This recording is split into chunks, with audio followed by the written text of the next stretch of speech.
everyone. Welcome back to Well Versed. I'm Rabbi Elizabeth Bonnie Cohen, and I'm here with my colleagues.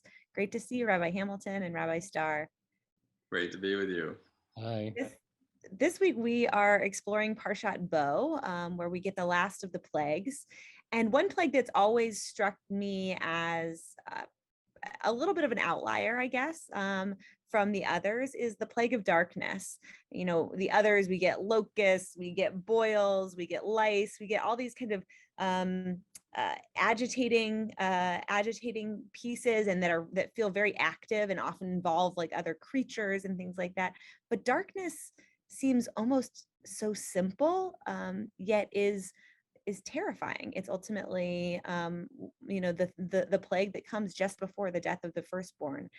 So it's kind of the penultimate plague. So I'm curious what you make of darkness. How do you relate to it? How do you think about it in the context of the plagues? Great question. I think that in general, the point from the Torah's perspective about darkness that makes it different than other maladies is that it prevents people from helping each other. In other words, that's the passage that's familiar from the Tochacha, from the admonition, that talks about a blind person groping in the dark. And the question that the rabbis ask in the Midrash is, what difference would it make for a blind person, whether it's dark or light out? And the answer, of course, is that when it's light out, people see someone who needs support and they come and support them. When it's dark, that natural sinew and connectivity and support for each other is vacated. And so 3 days worth of thick darkness for the Egyptians, not for the children of Israel, of course, as this ninth plague has it, is something that I think debilitates the fundamental capacity to come together, which is what humans do in times of crisis. I think most of us would say, I mean, obviously this is generalization, but if one had to choose the sense that one would be most reluctant to give up or most actively afraid to lose, it would be sight. Whether it's from an aesthetic perspective that, you want to be able to see the Grand Canyon, or a functional one, you want to be able to drive a car, or as Bill said, on an ethical and emotional, political level, on every level.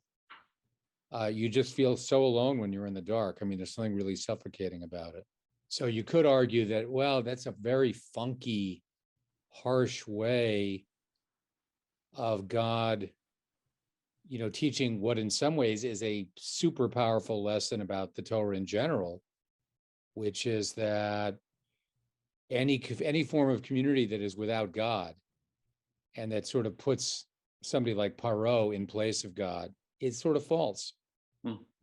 That you're kind of alone, you're kind of separate, you're living in the dark unless you've got God.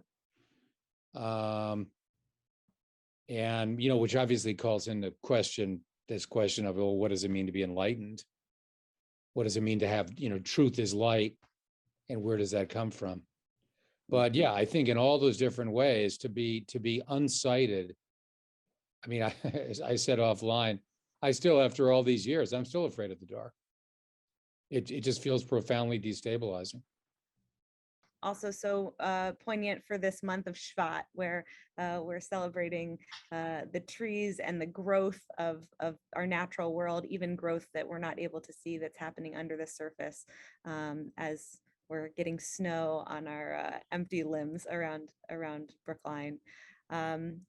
With that, thank you so much to my colleagues for this conversation today, and wishing you all an illuminating Shabbat experience. Shabbat Shalom.